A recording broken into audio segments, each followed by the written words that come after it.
Between 1206 and 1368, the Mongol Empire killed an estimated 40 million people. That was roughly 10% of the entire world population at the time. And the way they did it? The methods they used to torture, punish, and execute their enemies were so twisted, so inventive, that even other brutal empires looked at the Mongols and said, "That's too far." These are the 20 most horrific Mongol torture methods, ranked from brutal to absolutely unthinkable. Let's start with number 20, the Kang. We start with something that looks almost harmless compared to what comes later. The Kang was a heavy wooden board, kind of like a portable stockade, locked around a prisoner's neck. It weighed anywhere from 30 to 50 pounds, and the person wearing it could not feed themselves, could not lie down properly, and could not escape the sun or the rain. Prisoners wore these for weeks, sometimes months. Their necks would develop open sores from the weight. Infection sets in fast. Sleep became almost impossible because there was no comfortable way to rest your head. Some prisoners starved to death because they could not lift food to their own mouths without help. And this was considered a light punishment by Mongol standards. Prisoners who survived the Kang were often left with permanent neck damage, unable to hold their heads upright ever again. The Mongols used it mainly for petty criminals and minor offenders. That should tell you everything about what comes next, because if this is what they did for small crimes, imagine what they saved for the big ones. Here comes number 19, public dragging. When the Mongols captured enemy soldiers they considered dishonorable, they tied them to the backs of horses and dragged them through the streets at full speed. This was not a quick death. The rough ground tore through clothing, then skin, then muscle. And this was always a public event. Entire cities were forced to watch as the prisoners were pulled across rough terrain, over rocks, through dirt, until their bodies were torn apart beyond recognition. Persian chroniclers recorded that after the Mongols lost a battle near Isfahan, the enemy tied Mongol prisoners behind horses and dragged them through the city streets as entertainment for the locals. The Mongols never forgot that insult. They never forgot anything.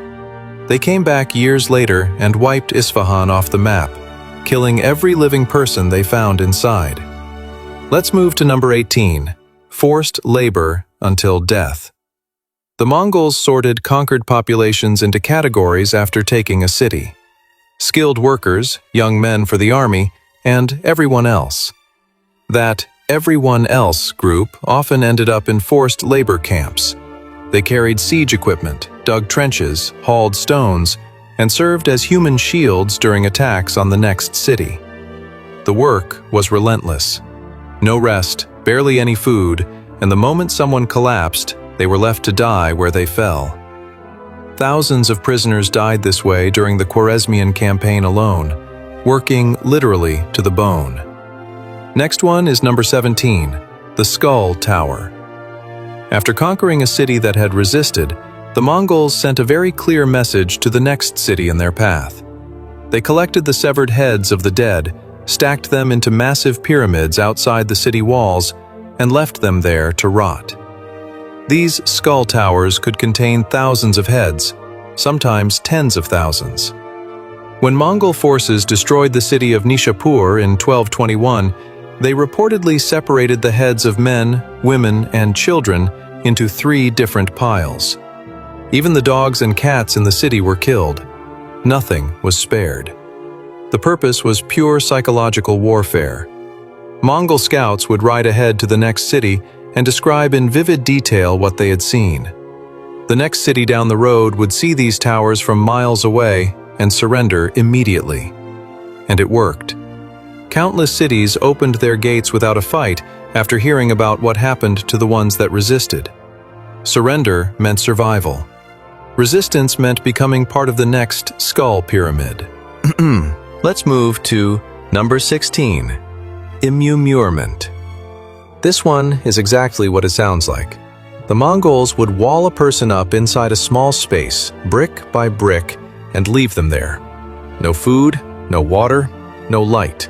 Just darkness and a slow, agonizing wait for death. Immurement was still practiced in Mongolia as late as the early 1900s. The victim could survive for days, depending on the size of the space and whether any air could get through. Some accounts describe victims scratching at the walls until their fingernails were gone. It was a punishment reserved for serious crimes, especially treason. Here comes number 15, the bamboo shoot.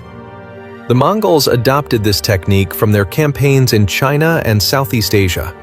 A prisoner was stripped and tied down over a patch of freshly cut bamboo shoots. Bamboo grows fast, sometimes up to 3 feet in a single day.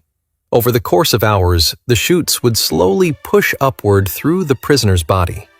It was one of the slowest, most agonizing forms of execution imaginable. The victim remained conscious for much of the process because the bamboo avoided major arteries at first, piercing through soft tissue with terrible precision. Let's move to number 14, boiling in cauldrons. Before Genghis Khan united the Mongol tribes, one of his rivals, a warlord named Jamuka, was famous for a very specific form of cruelty. After winning battles, Jamuka had captured enemy generals thrown into giant cauldrons of boiling water and cooked alive. Historical records mention 70 cauldrons being used after one battle alone. Some scholars debate whether that number is exact or just meant to represent a huge amount. But either way, the scale of it was staggering. Picture 70 large iron pots, each with a human being inside, set over open flames. The screams alone would have carried for miles. When people heard about what Jamuka did to his prisoners, many of them actually switched their loyalty to Genghis Khan, figuring he was the lesser evil. And that says something about how terrifying boiling execution was, because Genghis Khan was far from a gentle man himself.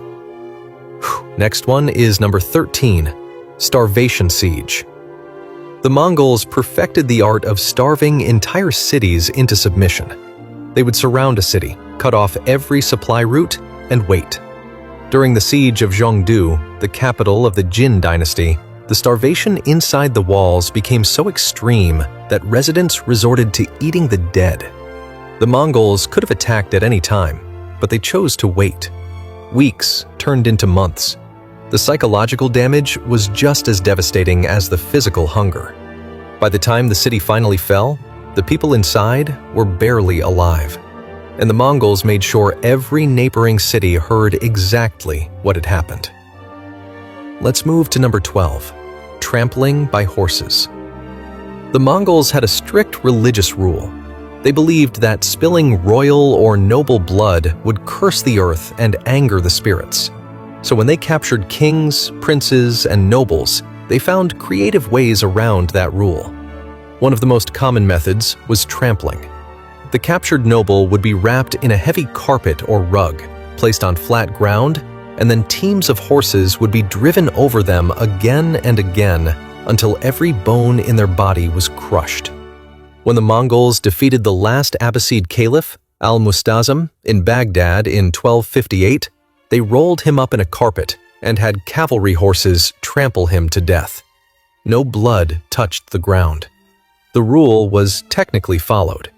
The caliph was still very much dead. The Mongols saw this as a sign of respect, believe it or not.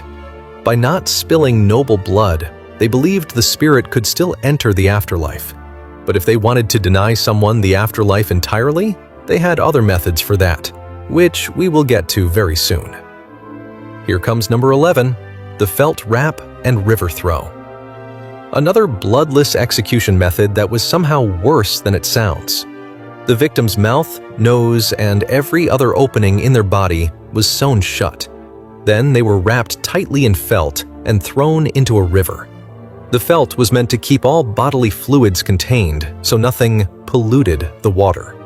When Guyuk Khan suspected a powerful courtier named Fatima of poisoning his brother, this is exactly what they did to her. After days of interrogation and burning, they sewed her up, wrapped her in felt, and tossed her into the river while she was still alive. Let's move to number 10, human shields. During sieges, the Mongols regularly forced captured civilians from previously conquered towns to march in front of their own soldiers. These prisoners were pushed toward the walls first, absorbing arrows, boiling oil, and rocks meant for the Mongol army. The defenders on the walls often had to choose between killing their own people or letting the Mongols advance. It was a nightmare either way. During the invasion of Khwarezmia, the Mongols gathered tens of thousands of prisoners and drove them ahead as living shields at every major city. The psychological toll on the defenders was enormous. Many simply gave up and opened the gates. Here comes number 9, backbreaking. When the Mongols wanted to send a personal message, they got personal. The spine snap was reserved for one-on-one situations. There is a famous account in the secret history of the Mongols about a wrestler named Buri, who had once embarrassed Genghis Khan's brother Belgute in a match years earlier. After Genghis rose to power, he invited Buri to a rematch. Buri was terrified, so he let Belgute win on purpose. But Genghis gave the signal, and Belgute pressed his knee into Buri's back and yanked upward on his collarbone, snapping his spine.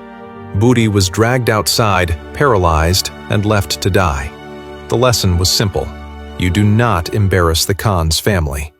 Let's move to number 8, catapulting the living and the dead. The Mongols used massive siege engines called mangonels and trebuchets, and they did not always load them with rocks. Sometimes they loaded them with the bodies of plague victims and launched them over city walls to spread disease. This may have been one of the earliest forms of biological warfare in recorded history. But it got worse. Other accounts from European campaigns describe Mongol allied forces loading living prisoners, including children, into catapults and firing them at fortified walls. During conflicts in Italy, defenders on the walls of Cremona watched in horror as living captives were launched through the air toward them. Next one is number 7, skinning alive. Reports from the Mongol invasion of Russia describe soldiers skinning captives alive as punishment for resistance. The process was exactly as horrific as you imagine. The victim was restrained and held down, and the skin was carefully peeled from their body while they remained fully conscious. Some accounts say that particularly skilled executioners could remove large sections of skin in one piece. The pain was beyond anything most people can comprehend. Victims went into shock, but the executioners knew how to keep them alive through the process, prolonging the suffering as long as possible.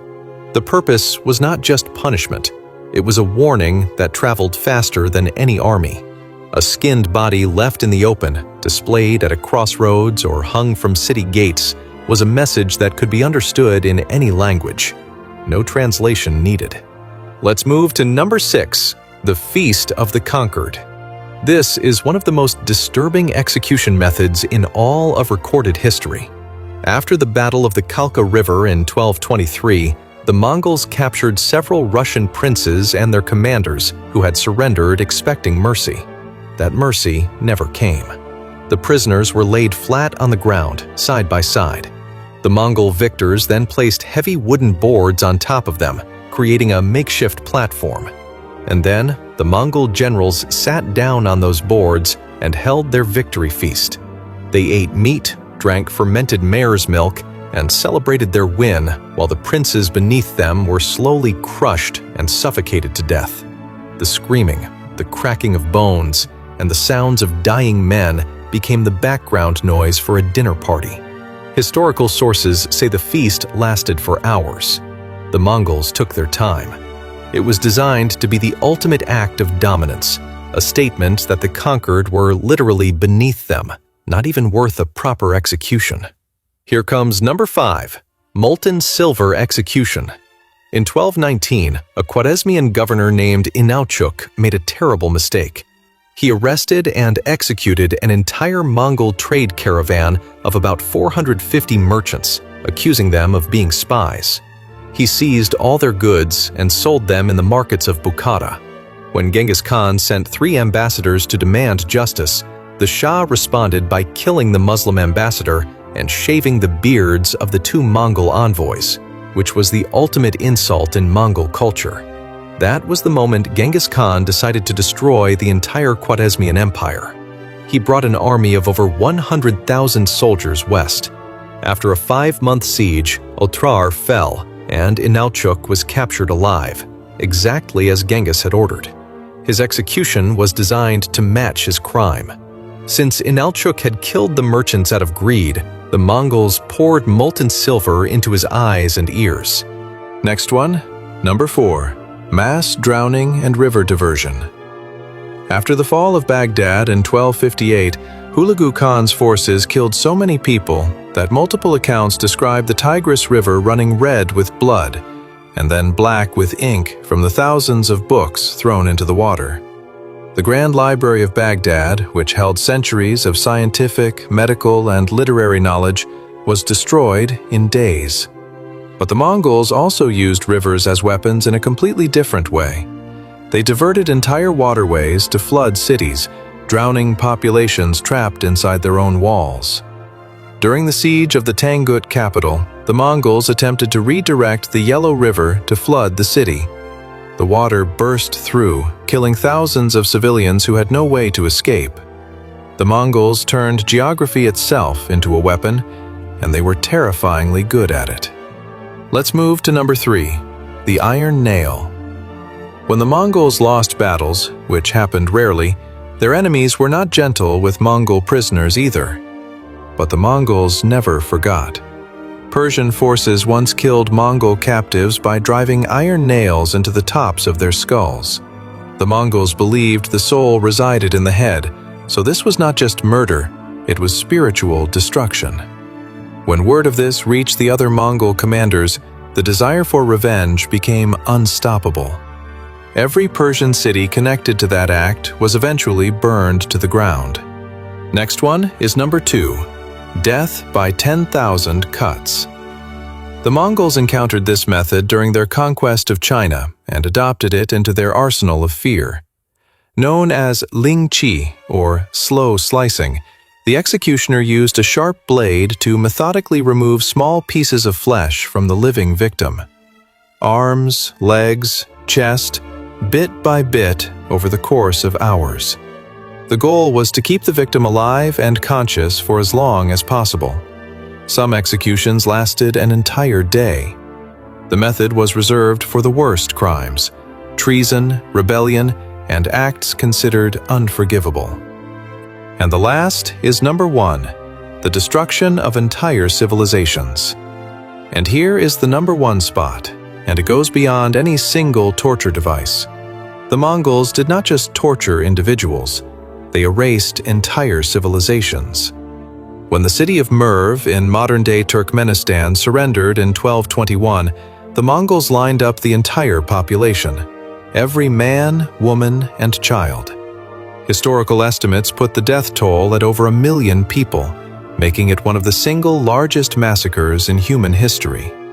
Each Mongol soldier was reportedly assigned between 300 and 400 civilians to execute personally. They killed until their arms were tired, then switched hands. The city, which had been one of the largest and most beautiful in the world, was wiped from existence. Baghdad suffered a similar fate in 1258. A city of over 1 million people was reduced to a graveyard in a single week. Libraries containing centuries of knowledge were destroyed. The water ran red for days. Genghis Khan once told the people of Bukhara, "I am the punishment of God. If you had not committed great sins, God would not have sent a punishment like me upon you." That quote sums up the Mongol approach to warfare. They did not see themselves as cruel. They saw resistance as a sin and punishment as a divine duty. And that belief system, combined with the most brutal methods of torture and execution the world has ever seen, created the deadliest empire in human history. 40 million dead, entire cities gone. The Mongol Empire built the largest land empire ever, and it was held together by pure fear. If this kept you watching, subscribe for more stories the history books tried to forget.